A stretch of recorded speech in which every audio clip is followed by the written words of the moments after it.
students, this is my fourth lecture for class 7 chemistry. Chapter's name is fiber to fabric.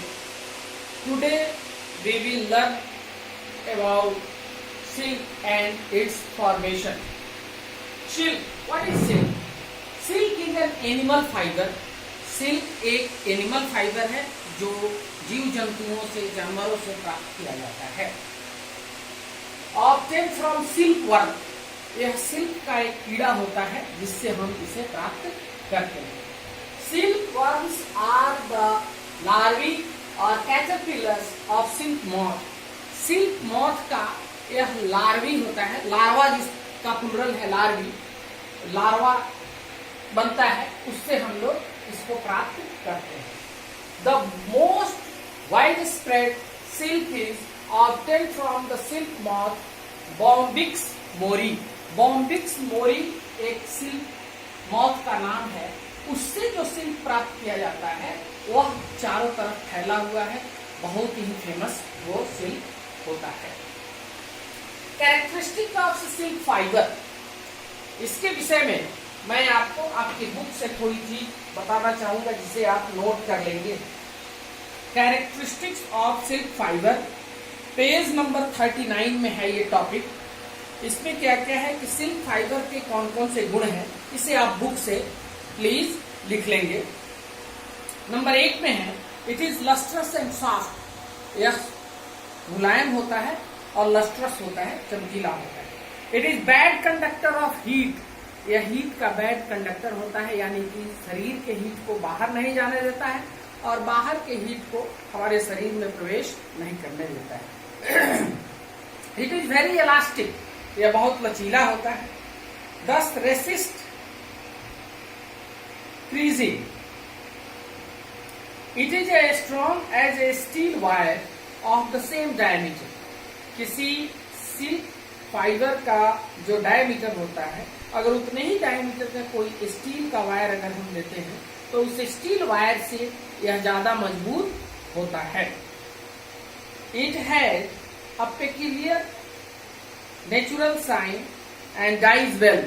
इस पर एक प्राकृतिक खूबसूरत रंग होता है और इसको रंगा भी बहुत अच्छे तरीके से जा सकता है. It is resistant to dust. यह डस्ट को भी रोकता है. ये आप अपने बुक से, ये 6 कैरेक्टरिस्टिक्स ऑफ सिल्क फाइबर है, इसे आप लिख लेंगे.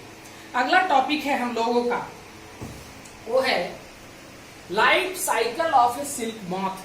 सिल्क मॉथ का लाइफ साइकिल क्या होता है?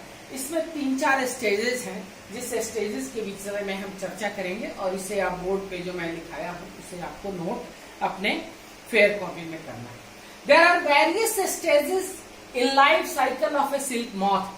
सिल्क मॉथ के जीवन में बहुत से स्टेजेस होते हैं.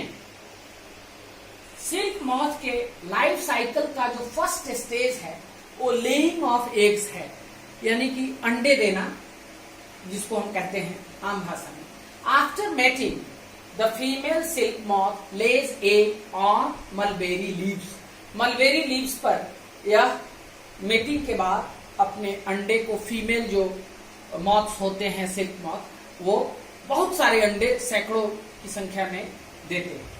हैचिंग इनटू लार्वी और कैटरपिलर्स. लार्वी को ही कैटरपिलर्स कहते हैं. करें उसके बाद क्या होता है कि उसका हैचिंग होता है, सेना जिसको हम लोग कहते हैं, वो लार्वी में और कैटरपिलर के रूप में बनता है. The eggs hatch into worms. Eggs से को सेया जाता है जो वर्म्स में बनते हैं, कॉल्ड लार्वी और कैटरपिलर, जिसको हम लोग लार्वी या कैटरपिलर कहते हैं. Also known as silk worms, उसको सिल्क वर्म भी कहते हैं. The caterpillars feed on mulberry leaves. Caterpillars का भोजन क्या है? कैटरपिलर्स का भोजन है, खाना है मलबेरी लीव्स. फॉर 3 और 4 वीक्स, 3 और 4 सप्ताह तक यह मलबेरी लीव्स को खाता है. They shed their skin at least 4 times during this feeding stage. इस फीडिंग स्टेज में कैटरपिलर्स जो है वो अपने शरीर को 4 बार ढकते हैं सिल्क फाइबर से. This is known as moulting, जिस प्रक्रिया को हम लोग मॉल्टिंग भी कहते हैं. And with each moult the caterpillar grows in size, और हर मॉल्ट के बाद कैटरपिलर का साइज बढ़ता जाता है। तो ये बच्चों थर्ड स्टेज है formation of cocoon. When the caterpillars have sufficiently grown in size, they cease to feed and grow into pupa. जब कैटरपिलर sufficiently बड़ा हो जाता है तब वो खाना शुरू कर देता है और उसका साइज भी बढ़ने लगता है, जिसको प्यूपा कहते हैं। The caterpillars start secreting a thin filament-like substance. तब वह करता क्या है कि वो अपने मुंह से, अपने लार से एक फिलामेंट के जैसा, बल्ब का जो फिलामेंट होता है उस तरह का एक पतला सब्सटेंस निकालने लगता है from the salivary glands located on the either side of their heads. जो उसके हेड्स पर होता है सैलिवरी ग्लैंड्स, उससे वो निकालने लगता है। This secretion is made of protein called fibroin. यह सेक्रेशन जो होता है, यह जो उत्सर्जन होता है, जो उसके शरीर से, उसके सैलिवरी ग्लैंड से निकलता है, उसको फाइब्रोइन कहते हैं। The secretion also contains a protein called sericin that adheres to filaments together. उसमें एक प्रोटीन और होता है जिसको सेरिसिन कहते हैं, जो बूंद की तरह होता है, जो दो फिलामेंट्स को एक साथ जोड़ देता है। The secretion hardens when it comes in contact with the air. वो जो उत्सर्जन होता है, जो उसके सैलिवरी ग्लैंड से जो उसका सैलवा निकलता है, वो जब हवा के संपर्क में आता है तो कड़ा होने लगता है। And makes the filament stick together to form fibre. और सारे फिलामेंट्स एक साथ जुड़कर एक फाइबर का निर्माण कर देते हैं।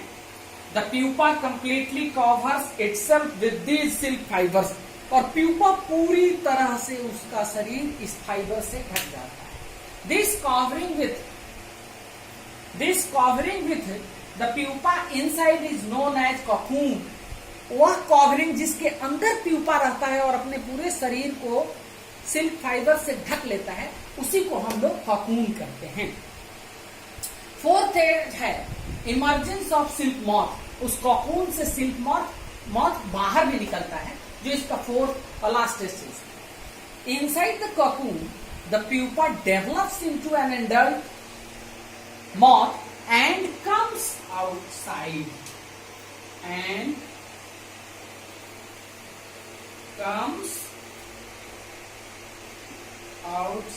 it। और वो अपने आप को पूरी तरह डेवलप कर लेता है और इससे बाहर निकल जाता है। फिर हम सिल्क फाइबर्स को कलेक्ट कर लेते हैं। डियर स्टूडेंट्स, अगला जो टॉपिक है हम लोगों को पढ़ने के लिए वो है सेरीकल्चर। सेरीकल्चर क्या है वो हम आपको बताते हैं। The process of rearing of silk worm for the production of silk is known as sericulture. This process includes both rearing and reeling of silk worm. कह रहा है कि वह प्रोसेस जिसमें हम ज्यादा मात्रा में सिल्क वर्म प्राप्त करने के लिए सिल्क का पैदावार करते हैं, उसको सेरीकल्चर कहा जाता है। This process includes both. इसमें दो चीज होते हैं, रियरिंग एंड रीलिंग। इसमें हम लोग उसकी रीलिंग भी करते हैं और उसका पालन पोषण भी करते हैं, जिससे हमें ज्यादा से ज्यादा सिल्क वर्म मिल सके।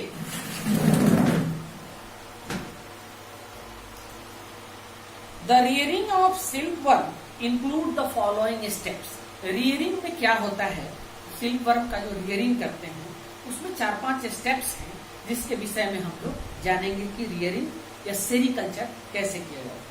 The female silk moth lays hundreds of eggs that are collected and placed on strips of cloth or paper। जो भी सिल्क मॉथ से हम लोग जो एग्स प्राप्त करते हैं, उसको एक स्ट्रिप ऑफ पेपर के स्ट्रिप पे या कपड़े पे हम लोग उसको जमा कर लेते हैं। First step. दूसरा स्टेप क्या है, the eggs are store under optimum condition of humidity. उसके बाद हम एग्स को ऑप्टिमम कंडीशन ऑफ ह्यूमिडिटी, मतलब जितना पे हम एग्स को रख सकते हैं उतने ह्यूमिडिटी पे एंड टेम्परेचर, और टेम्परेचर पे टू फैसिलिटेट हैचिंग, उसके सेने के लिए, जिसको अंडा सेना कहते हैं, उस तरह से जो सिल्क मॉथ से जो हमको प्राप्त होते हैं एग्स, उसको हम लोग रख देते हैं। द एग्स हैच, उसके बाद एग्स जो है उसका सेना होता है, हैचिंग होता है। लार्वा और सिल्क वर्म कम्स आउट, तब वो उससे बन जाता है लार्वा और उससे सिल्क वर्म बाहर निकलते हैं। These silkworms are placed in clean trays made of bamboo containing freshly chopped mulberry leaves. उसके बाद उनको हम बांस के बने हुए, जिसपे मलबेरी लीव्स रखता है, उस पर हम उसको रख देते हैं। Newspapers are spread over the trays to absorb excess moisture from the leaves.